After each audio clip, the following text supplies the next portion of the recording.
Get you some money, you're gonna feel different. Straight up. You might even, all that other advice I could have gave you, this the short version.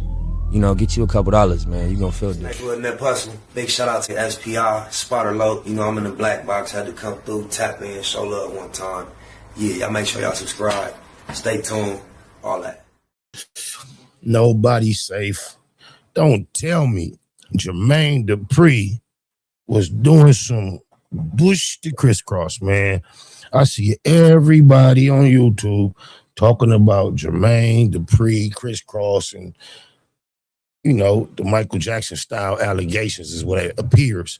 Somebody sent me this and said this is a good breakdown. I guess Jermaine Dupree is responding to what everybody's speaking on. So with no further ado, we finna see what they say. Jermaine Dupree and the Jump Boys have been up to. Please don't let it be what it seemed to be. God damn. Yo, what's up, y'all? I'm gonna get right to it. I ain't even play no games with this. Earlier today, I posted this clip from Earn Your Leisure interview that I did, where I'm talking about me writing Kris Kross' first album. 100% writer, right? So, like, say for instance, like Kris Kross' first album, or Kris Kross all of the album, I wrote. But the first album, I wrote everything on the album and produced everything on the album. So therefore, you know, that's 100%. I'm like, therefore, I get 100% of every piece of the pie that's coming when it's publishing, right? So that's what I'm saying. So soon as Kris Kross sold 2 million, it was $1 million at my door. $1 million from the. But they sold 2 million records like in like 2 weeks. From publishing, just from publishing, it was $1 million. Yeah, it was $1 million already. Like it's because it's like they say it's in the pipe. They call it, like, you know what I mean? It's in the pipeline. So once you start selling records like that, the money, the people, everybody know the money is there. Right? So then people just start showing up like, yo, I give you know what I mean? If you, let's do 50% of your publishing, we give you $1 million advance. That's what advances start, because they can see the money. So it seemingly already appears to be they getting on him for taking advantage of them financially in a business sense, and not on no like Chris Stokes type. I hope, yeah, that's even though that's not good, that's a little more refreshing than to think they were finna say some other shit. If you own the label and you get in the masters, and then you write the music and you get in the publishing, and then you produce the music, so you're getting all the money. You don't get all the money. But what else is there to get? I mean, but by the way, you get a significant amount of money. A large, but the lion's share. You get a significant amount of money. And producing their first album and being 100% writer. The comments in this about this is crazy. I seen people saying I took advantage of the Kris's. I seen people saying I finessed them. I seen people calling me a predator. Man, I seen people say you should blame the parents for letting me do what I did to the Kris's. And the shit just keeps going on and on and on, right? I need all of you niggas that's saying all of this shit to come to the front of the congregation right now. Come down here and sit. We're going to unpack this right now.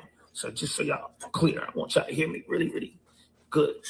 There was a time in Atlanta when young kids didn't want to rap. There was a time in Atlanta when young kids didn't even have an idea that they could become rappers.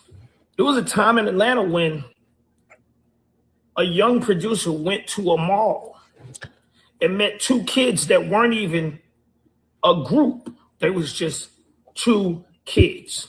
I saw them and I said, yo, what y'all do? And the two kids told me nothing. Bro, I see how he's shaping this. Don't none of that justify you taking all the profit if that's what took place. I keep saying two kids because I want y'all to understand there was just two kids. They had no idea that there was a group. I decided y'all should be a group. Okay. They had never been to the studio. They had never had a thought to be a group. They never. He took advantage of them, because if he's saying all these things as if, what does it have to do with anything if they ended up financially struggling and you didn't? Like, what is, so what? You still put them together and worked with them, and they produced you produced, but they presented, and it was them. It was their likeness. They should be good if you good. They money off that situation should have lasted or spread out as much as yours. They wanted to be a group. They weren't running around Atlanta with a demo tape trying to shop it. They was just in the mall being cool kids. And I'm sure in the world that we live in right now, it's hard for y'all to even imagine that this is what life was. But this is what life was in Atlanta. These two kids that told me they did nothing went from meeting me at Greenbrier Mall, telling me they did nothing, to becoming millionaires before their 15th and 16th birthday. I tell these guys, wait, let me go back, because I want to say this too, because you guys keep moving the goalposts. But now he's starting to sound a little better than me. They became millionaires. Okay, that's great to announce. I'm glad to know that. As if, I don't know what it is about Kris Kross that makes y'all want to move the goalposts, but prior to Kris Kross, I had this other group called Silk Times Leather. And these was girls. This was a girl group, all-female group called Silk Times Leather from Atlanta. I wrote and produced a whole album as well. Now, I didn't make millions of dollars. I think I made the most I made, probably $50,000 at the most. That's the most I made. But that don't sound like nothing to y'all, so y'all don't give a fuck about that, right? Cool. But I did write and produce a whole album. But I ain't finessed them, right? Because I ain't make the $50,000. Anyway, let's go back. So Kris Kross, right? So when I did the Silk Times Leather album, they got signed to Warner Brothers, and Warner Brothers told them that their producer was too young and he had no experience in the music industry, so they wanted to have someone help me produce their record. The person they sent to produce their record, help me produce their record, was a guy by the name of Joe Nicolo, otherwise known as Joe the Butcher. So Joe the Butcher basically mixed the Silk Times Leather record and showed me a couple of things here and there to make the beat sound fatter, this, that, and third, right? Help me out. After the Silk Times Leather album came out and it did whatever, like, you know, this is the only person I knew in the music industry. I'm in College Park. I'm 17 years old. Mind you, I'm 17 years old. I don't know nobody, but I tell them I'm gonna get them signed. I don't know how the fuck I'm gonna get them signed. I'm just talking. I'm just believing that I could do it, right? We start cutting demos, we cut demos, blah, blah, blah. And we finally get to this one song, Little Boys in the Hood. And I send a demo to Joe the Butcher. It's the only guy I know in the music business. And he had just opened a new record company called Rough House Records. Rough House signs Kris Kross. Now, Rough House signs Kris Kross. Kris Kross is not signed to Jermaine Dupree's production company or Jermaine Dupree's record company, because Jermaine Dupree don't have no record company. Jermaine Dupree is a nobody. So it's no So Def, and they're not signed to So Def Productions. I get these guys a record deal with Rough House Records, and you know how much money I got from that record deal? Nothing. So Kris Kross got paid before I even saw a dime. For anybody out there asking how much money did they make, they got paid in advance as artists, whatever their artist deal was. I don't even know what their deal was. I wasn't part of it. They got an artist deal. They got signed to a record company. That's deep. For him to create that situation, them walk it all the way through the door, get a deal and not to touch a dollar, that's commendable. I don't know how he got back, tapped into the money side of it. We guess we finna hear, but I don't even know how he allowed that to happen. They got paid.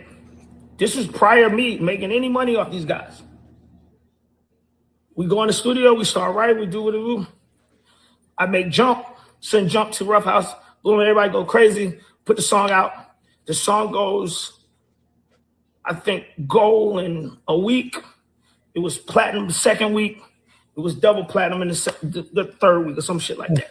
Let's go to Memphis. Kris Kross started doing shows everywhere. Boom, shows everywhere. They blowing up. The box is going crazy. Kris Kross. They start selling merchandise. And Kris Kross started making $1 million to damn near $2 million a week in just merchandise. You know how much money I got from that? Nothing. Whoa. I still ain't got paid. But mind you, just listen, I still ain't got paid. The record's out. It's doing good. I'm feeling good because I know I got a hit. You know what I mean? The record's #1, but I ain't got no money like that. I'm not making that type of money. They doing shows. They're doing shows every day, every whatever. I'm not making I ain't getting no show money. They get bigger. They keep getting bigger, blah, blah, blah. They ain't had to be worried about the club circuit. They was able to go to schools, not just colleges, elementaries, junior high. Anybody that could scrape up the budget, boy, it was like PG, not even PG-13, straight PG. This was a gold mine. More shows, they go on tour, they making more money in merchandise, they doing all kind of things. I'm not making nothing from any of that. So y'all, to the people out there that was in the back, y'all come to the front. You ask how much money did Kris Kross actually made? I just told you they was making what I got, the little check I got from EMI. They was making that a week in merchandise. Are y'all paying this? Are you hearing? Okay, don't just brush past that. If you got $1 million check, that wasn't small though. Yeah, and then now it's turning to pocket watching. They was making what they was making, but I think a more savvy businessman on Jermaine Dupree's behalf, even though he was young back then, would have been attached to all that. He did kind of take a L. Me. Y'all telling me that I took advantage of them because somebody came and gave me a $1 million check. $1 million. But I finessed them. And I did everything. And I did all of this shit with 2 niggas, little niggas, that told me they didn't do nothing. And they became millionaires before their 15th and 16th birthday. But I finessed them. Y'all got me fucked up, man, for real. If you crave nature, but still... After hearing what he got to say and hearing what they trying to say, I feel Jermaine Dupree was fair. Oh, my mama. Ain't no hating on that. If it went the way he just described, they got they just do. Oh, my mama. Get you some money, you're gonna feel different. Straight up. You might even, all that other advice I could have gave you, this is the short version. You know, get you a couple $, man. You're gonna feel different. Big shout out to SPI, Spotter Low. You know, I'm in the black box. Had to come through, tap in, show love one time. Yeah, y'all make sure y'all subscribe. Stay tuned. All that.